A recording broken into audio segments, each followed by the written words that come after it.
This is the Business Storytelling Podcast with Christoph Trappe, available on Google, Spotify, Apple, Pandora, and other podcast channels.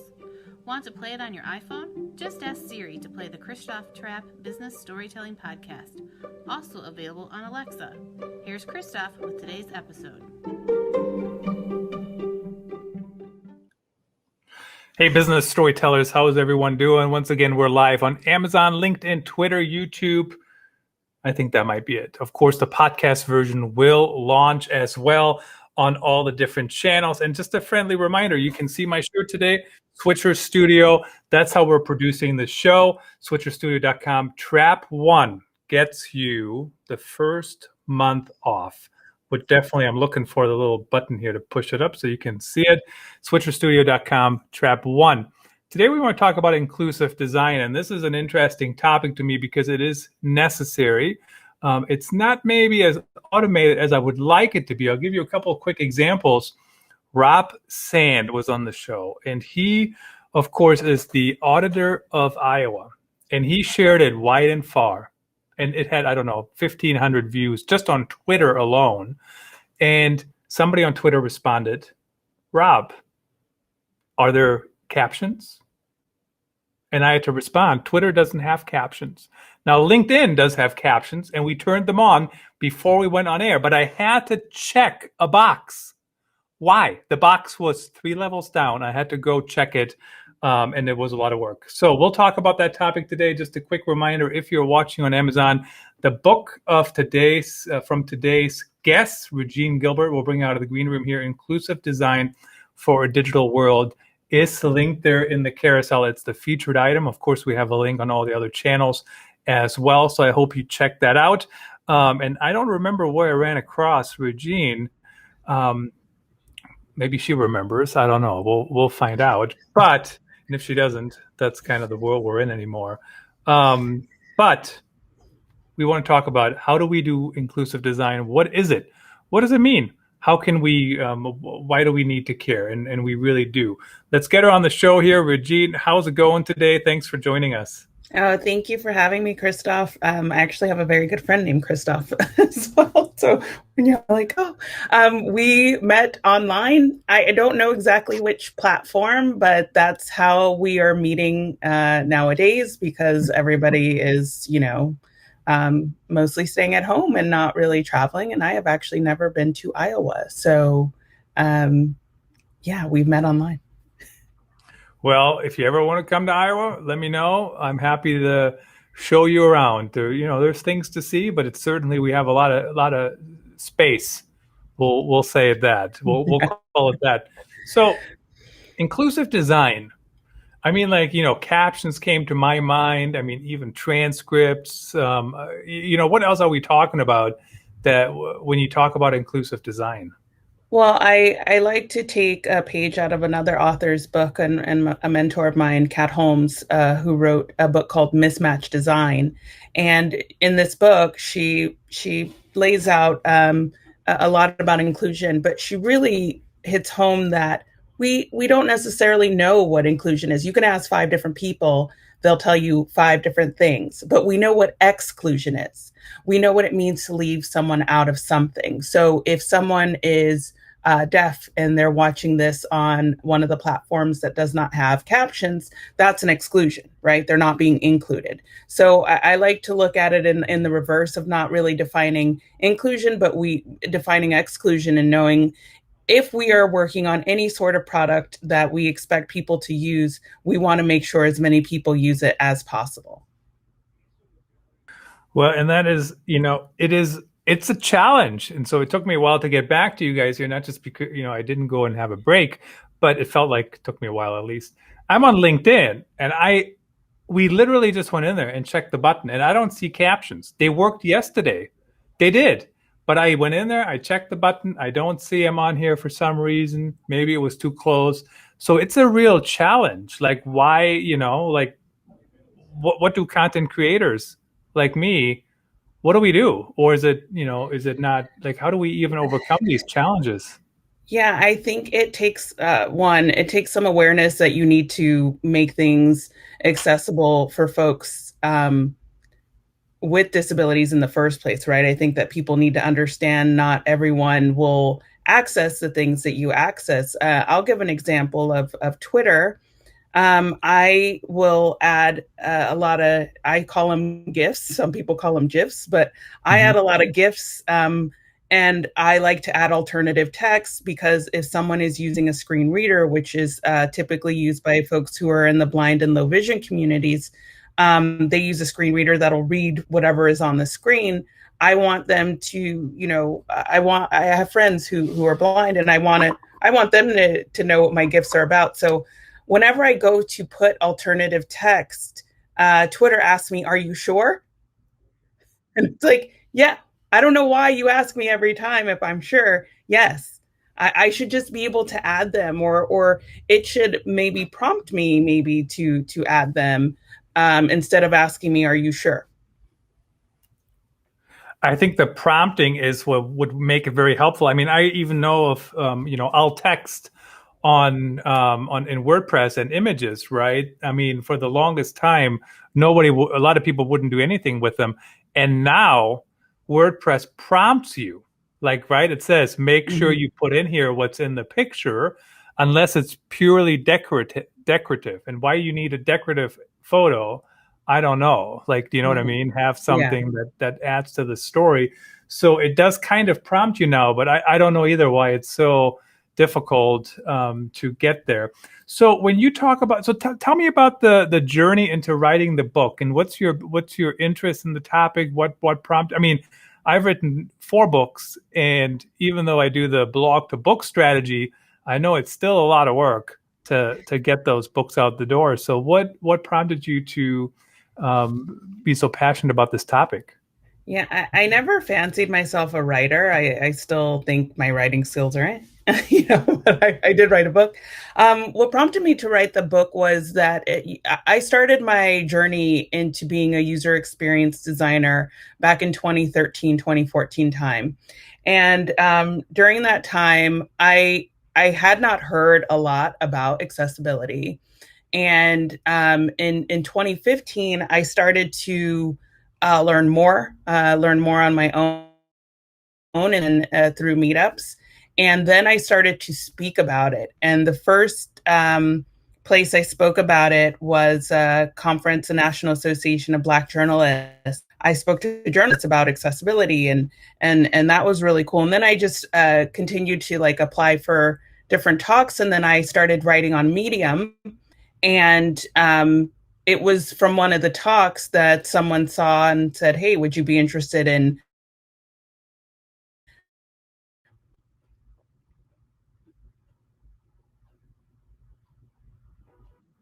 Did we lose you there? I heard. Oh, was I frozen? I heard, would you be interested in? That's why I didn't know. What was after interested in? Oh, interested in writing a book on the topic of accessibility and inclusive design. Makes sense. And then you just kind of did it and jumped in. And it looks like a lot of people are reading it. I mean, 44 reviews. And guys, if you're reading somebody's book and you enjoy it, please, please, please leave them a review. Reviews are indeed hard to come by, because usually, they're really, really hated. Sometimes only the haters comment. Yeah. But it's kind of the world we're in, I suppose. So who should be responsible for inclusive design? I mean, I'm just thinking about the different kind of setups of teams, right? Yeah. And you have some teams, everybody does everything. And then you have some teams that are very specialized. Like one person does content, one person does lead gen, one person does social, whatever it might be. How do you lead the charge to make sure our design is indeed inclusive? Yeah, well, I first believe it's everyone's responsibility. Anybody who is dealing with any sort of digital product, it is your responsibility to make sure that whatever you're creating is accessible. So that's if you're doing email, if you're working on the website, right? If you're working on the copy. So I can just tell you about my past life experience as somebody who's done workshops with companies, and someone who was in-house working on accessibility as part of a design team. Um, you know, back when no one asked me to, I created this document around accessibility guidelines, and that document I gave to the developers, to the designers, to the copy team, to the marketing team, because everybody plays their part in it, right? So when you think about from a copy perspective, what is being written, is it clear? Is it simple, to understand? From a developer perspective, are you making sure that things on the back end make sense? From a designer perspective, is the hierarchy of a page making sense? Are there the correct affordances to let people know where they could go? And then if you're sending out emails, making sure you don't do things like embed text into an image, right? That folks who are using a screen reader can't read. So there's lots of things, and I do think it's not just one person's responsibility. And I do believe that when you have strong support from the top, it'll trickle down. If you're a solo person trying to do it on your own, it'll be very difficult to do it without the help of a team. It really does take everyone. Yeah, and I heard this the other day. So, of course, I do like the answer. Everyone needs to have some basic understanding and think about it. I also heard the other day on somebody else's podcast, I don't remember who it was, how, I don't know, the skills, the skill jobs, out there where you work with your hands, not like me, who just works with his mouth here on the microphone all day long. But there is so many different subcategories of jobs, right? And same here, you have UX designers, you have content strategists, you have content writers, you have SEO, you have this. And I mean, there's all these different things that we need to think about. Of course, your book is indeed for practitioners of product design, product development, content, and design. They can all benefit from the book. So that kind of gives everyone an idea. What kind of rules are out there, though? I mean, are there any standards that everybody should follow or has to follow? I mean, what's going on? Yeah, so there are some rules out there, as well as some laws out there. Depending on who you as an organization are working with, you may have to follow some rules. So if you're working with the government, you may need to follow Section 508. There is a governing body out there for the web, the W3C, which has the Web Content Accessibility Guidelines, WCAG. They are guidelines around what will make, a website accessible. It also refers to mobile sites as well. And for a person who's just running their business, they're probably not going to go look at the Web Content Accessibility Guidelines. But one of the things I would recommend, there's a great organization called webaim.org, and WebAIM gives some real good insight into what makes websites accessible. And they have this thing called the WebAIM Million, which was where they looked at 1 million of websites out there, compared them to the Web Content Accessibility Guidelines, and pointed out the errors that are occurring on most pages. And so I would tell people, if you have a business, go look at this WebAIM Million and see, is the contrast on your site high? Meaning that if you have low contrast, things can be hard to read for people who have low vision, or even somebody who might be outside in the sun trying to holding their phone, trying to read something. There's they have a top 6, I believe, things to look at. So that would be a place to start. And we threw up the address there, webaim.org. The screen is starting to look a little bit like NASCAR here. Honestly, a lot of things going on. But webaim.org, I just checked it out really quickly. So the other thing you talk about in your book a little bit is AR and VR. And of course, I have my opinions when it comes to those things. To begin with, and one of my opinions is that certainly me sitting here, especially, I haven't left this seat in I don't know, 14 months now. Thank you, COVID. Seriously, what a craziness here. But so a lot of virtual conferences going on. And I still think at some point we will see VR virtual conferences. So if I'm sitting here, instead of me just talking to the camera up there, I will have a VR camera and you can look around my room. Or I know my room is not the best example, but if I was in a fancy office or something interesting, how are those new technologies, how is that going to affect accessibility, and what do we need to think about? I've literally spent this week dealing with a lot of that stuff. I'm part of a couple of organizations. One is called XR Access, and the other is Teach Access. And XR Access was started by Cornell Tech, and the focus of XR Access is to bring together academia, industry, practitioners, and anybody who has interest in the XR space. So let me first define XR as extended reality. Extended reality is an umbrella term for mixed reality, virtual reality, and augmented reality. And so XR Access is one of these organizations that's looking at accessibility in the XR space.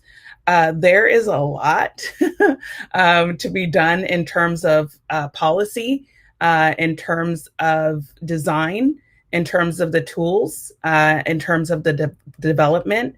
There is a wonderful meetup that happens on a monthly basis called A11Y VR. And you could look on YouTube for previous talks, but they do meetups in VR that are accessible. They used I believe Altspace, and there's captions inside of a virtual world, a virtual reality. So there are steps being made. I think that we still have a long way to go, but I agree with you in terms of future events will more than likely be hybrid. Like I could be at a physical space and you could be at home, and maybe we both put on a VR headset and talk in there. I don't know, that the possibilities are really limitless when it comes to this space. But when it comes to XR and accessibility, there's a lot of discussions going on. In fact, I think that the recent deal made between Microsoft and the government for all of these headsets, right? And if that's the case, anytime anybody deals with the government, and this is huge for the potential of making this space more accessible. Yeah, and I hope it's going to make things more engaging and more interesting. I mean, we have everybody on this audio trip, Clubhouse and Twitter Spaces, and I know everybody else is going to start copying it. And I was in a Twitter space earlier, and I felt like I was standing in a big group trying to get a word in. Right. And so it's not necessarily, that's not the best experience. But if we're like at a conference and we both have our head on, we can connect, and then it's just you and I talking, or my other neighbor or whatever.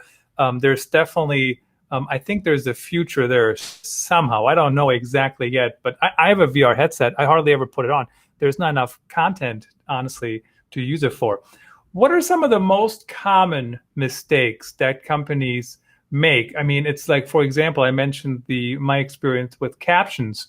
I'm still struggling with that. I think probably, honestly, what probably happened is I can't change the settings so close before we go live. I have to do it when I schedule it. That's my things that companies struggle with the most when it comes to inclusive design and experiences. There's so many different things that I could say here. I think one of the main things is, a lot of folks in the disability community space will say nothing about us without us. And I feel that is so important. A lot of folks with disabilities are not brought into the conversations when these products are being made, and therefore their voices are left out, and then things are made like inaccessible, right? And so I think companies need to understand that there is a vast amount of people who will use your product with different needs. And in essence, accessibility is options. So are you providing options for folks to access your product in different ways, right? And not just saying, okay, everybody, Clubhouse was like, oh, we're coming out with this really cool, audio app. Okay, what if I can't speak? What if I can't hear? What are my options then? Oh, I can't use it. Okay, so you're excluding me, right? And so Twitter also came out with the voice tweet. And when they first came out with the voice tweet, it got a huge backlash because there weren't captions with the voice tweet. Now they're coming out with Spaces, and Spaces does have transcripts, but it's a little bit buggy, right? So it's not, 100%. I have friends who are deaf, and I've some who have, completely deaf or hard of hearing. And I found Google to be really great for like Google Meets, for talking back and forth and being able to see those captions. But again, it's providing options to folks. And I think that's the key. That's the key for organizations is to think about that. And the way I like to think about things, like as an educator, I tell my students, like, if you take away a sense, any sense, right? Can I still experience that thing? It's very true. And, put aside that there are reasons why people can't, if they're deaf, for example, or they can't speak. But, in addition, there's all kinds of people that are not going to listen to Twitter Spaces, but they might read it, or they might read the captions, or that's actually probably one of the things that really I don't like about Clubhouse and Twitter Spaces. It's very linear, right? For me to experience the whole thing, I actually have to sit there for the whole thing, and I can't just skim through it. I can't just, read it while I'm doing something else. So, inclusiveness or not, that's a good strategy for everybody, quite frankly, in my opinion. But why? So some of the things you mentioned, though, I don't know. I almost said, and then I'm going to say it, and you can tell me that I'm correct. I almost said I can't do anything about them.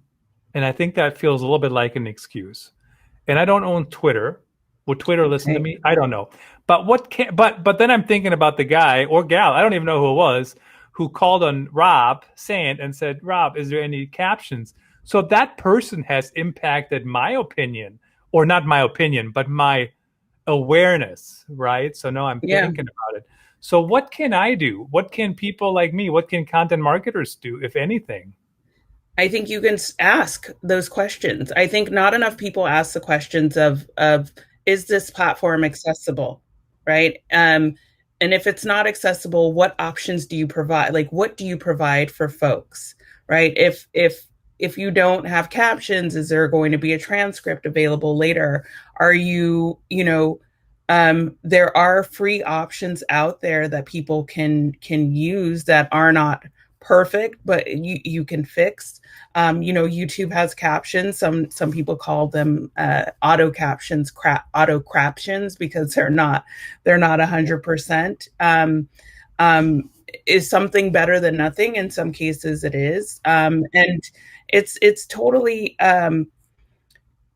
It's a bigger issue than inclusion and accessibility is a bigger issue, like a societal issue around ableism and the things that we find acceptable as a society and don't. And so I think we need to start asking those questions of is this platform accessible? And if it's not, then what can we do to make it so? So certainly once I'm aware, I'm willing to push things forward and do what I can. So when you were just talking about your points there, the thing that came back to my mind was, so the neighborhood we live in, there's like one bigger street over there, and to cross it, so there's really no way to cross it for some people. Like if you're in a wheelchair, right? There's Mm-hmm. no way to even get off the sidewalk into the street and then forget about getting across the street. And I've walked by there a gazillion times, never, ever crossed my mind, because you know what I would do? I would just, I don't want to, it's not high, but it's too high for somebody in a wheelchair. I would Mm-hmm. just kind of hop over it, step over it and keep going. And then one day, my wife and I were walking and we saw a woman in a wheelchair trying to get off the sidewalk into the street. I mean, it's like, forget about it. And now my Yeah. awareness was raised, and I was like, and then the city actually fixed it. The city did put in like A curb not cut. like a curb, like a ramp Yeah. thingy or whatever. So Yeah. they did fix it, but until I saw that, it would have never crossed my mind. So how do we even raise that awareness to a level that people understand, and that they kind of, let's say, stumble across it, I guess, I mean, like, now I know, and now I notice it all the time. There's other Right. curbs in this neighborhood. I'm like, why is there no thing down? Like, why? Yeah. Yeah. So, I mean, curb cuts are a great example. And I do believe I have that in the book. Curb cuts are a great example of something that benefits us all, right? If I'm with a stroller, if I'm with like say I'm pushing groceries, or if I'm in a wheelchair, that curb cut is going to help me. In terms of awareness, a lot of times folks don't think about things unless they see them personally or unless it impacts them personally. One of the things that I like to remind folks of is that every one of us is temporarily able-bodied, even if you are everything's okay now. You're not. Like a lot of folks who might have glasses don't think that they use assistive technologies to help them, but your glasses are assistive tech, right? They're low tech, but the glasses are something that help you maneuver in the world. A lot of folks cannot function without those glasses. And so I think it's just having really opening your eyes, right? Like you lived in that in your home, you've seen that street over and over and over again, and it wasn't until you saw that person with the wheelchair trying to get off the curb that things started to change in your mind. And I think that's what happens for people. It's not until it impacts them personally. I mean, I hate to say that. I wish we were more altruistic and like we just cared automatically, but a lot of times we don't think about it that way. One of the things that I found very helpful is to have people think about themselves 40, 50 years down the line, and think about all the things that you do today. What changes? Because you're not always going to be you in this body that you have in the moment. And so really thinking about, look at your surroundings. It's an interesting discussion, and I do think about that as well. Like, how am I going to live in this house with all these steps? Should I put a seat in my new shower? All those different things. But I think it's easy to forget. It's easy not to think about. 100%. It is part of why I had interest in studying accessibility in XR, to be honest, is because I was like, I want to be able to use this when I'm older. What will this mean? I mean, I got carpal tunnel in my 20s, like working on those old Dell keyboards, right? Like I realize my hand and dexterity lessons as we get older, right? So am I going to be able to hold a controller? Microsoft came out with this amazing Xbox controller that lays flat and it doesn't require anybody to hold it. And so I think I gave this example the other day of like for folks who have children and you buy that crib that turns into a bed later on. Like, I think we need to start making all our tech like let's prepare it from when we're young to when we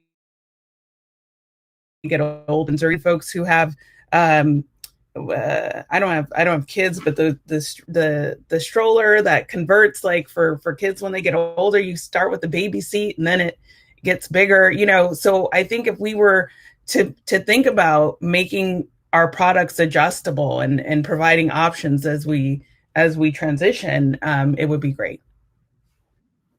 The other example that came to my mind was Eva Tsai. She was on the Real Talk, the Customer Insights show.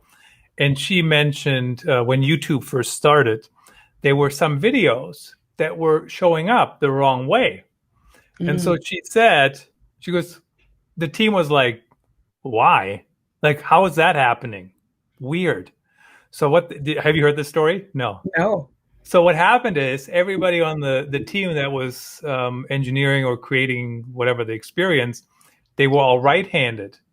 And so it was basically created for right-handed people. And then the people that were left-handed or mixed-handed, which is a thing I just learned recently, and they uploaded with their left hand, however they did it, it was now backwards because the experience wasn't designed for them. So it's also an example of having like the right level of diversity either on the team, or you know who to ask, I suppose, and who to bring in at the right time. Mm-hmm. Yeah, it's true. That goes to an earlier point I made of making sure that organizations are hiring folks with disabilities so that they do have a diverse staff and have people giving their input. Because a lot of times folks will bring in people at the last minute to test things and not incorporate them early on. Like have people co-design, have people do participatory design, right? And get their input early and hire them. So I got a question for you about that. 100% agree. And I even, I can't remember her name now. I think it was the African American Marketing Association. That sounds right. I don't know if that's the exact name, and she said, here's how you get around hiring diversity. So Iowa, let's be honest, not very diverse, right? At all. But she goes, whatever, that's an excuse. You can hire people that are remote. You can hire people from everywhere. Depends what you do, right? If you're a flight attendant, you need to be on a plane. You got to be where we got to be. But for, my team at Vox Pop Me, we work, somewhere in Utah, somewhere in Connecticut, somewhere in the UK, somewhere in Oregon. Makes a difference where we are.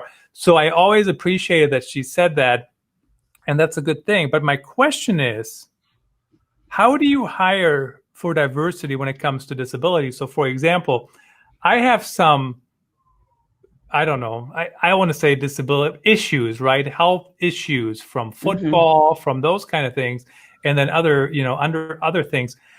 How would that ever come up? How would people ever know what somebody can help with? How do you know what I mean? Like, how do you know?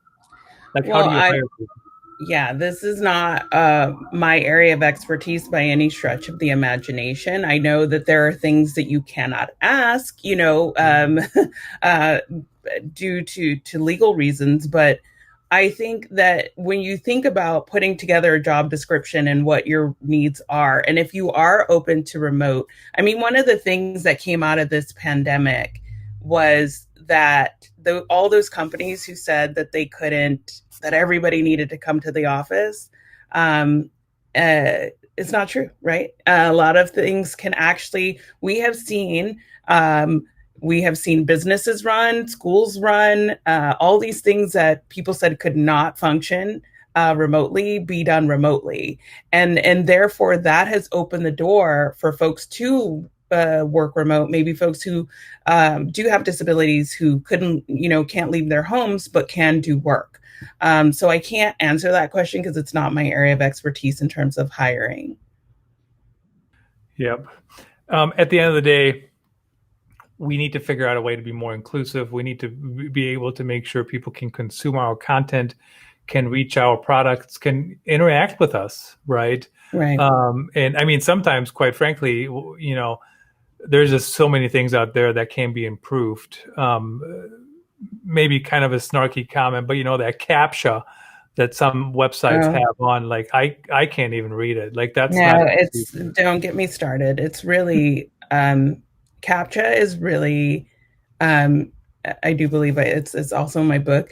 It's one of those things that, like, I have a chapter called "If It's Annoying, It's Probably Not Accessible," meaning that, like, if it's annoying, it is really hard or impossible for folks with disabilities to, like, complete the task, right? So I had a friend who has low vision who read that chapter, and she's like, I want you to make it clear that if this is, like, something that's hard, to do, it's probably impossible for certain folks, right? Like she's like, some of these things I couldn't do. And CAPTCHA is one of those things that is, I don't care who you are, like everybody has had trouble and had to do it multiple times. And even if you turn on the voice thing to read it to you, you're like, what? So it is super, super frustrating. It's true. And then there's others, turn all the ponies upside, right side up. And I'm like, they're all right side up. I don't know what you're talking about. Yeah. So really quickly, who I was quoting earlier, Michelle Nagomi, and that indeed is the African American Marketing Association. She was on a previous episode. So I am not very good with names. Sorry, can't do anything about it. But I'm good at using Google. Regine, it was fantastic to have you on the show. Definitely an eye opener. I hope everyone else is taking this topic to heart. And I think the podcast episode's title, and maybe one of my favorite quotes, and again, I have to go through the whole show again to pick the other ones as well. But if it's annoying to you, it's probably not accessible. I mean, I think most people can relate to that. And if they can't, I don't know what's going on. Really appreciate you making the time. Check out Regine's book. Thanks for sharing your insights. Really appreciate it. Thank you for having me, Christoph. This has been a lot of fun. You bet. Thanks everyone for watching and listening.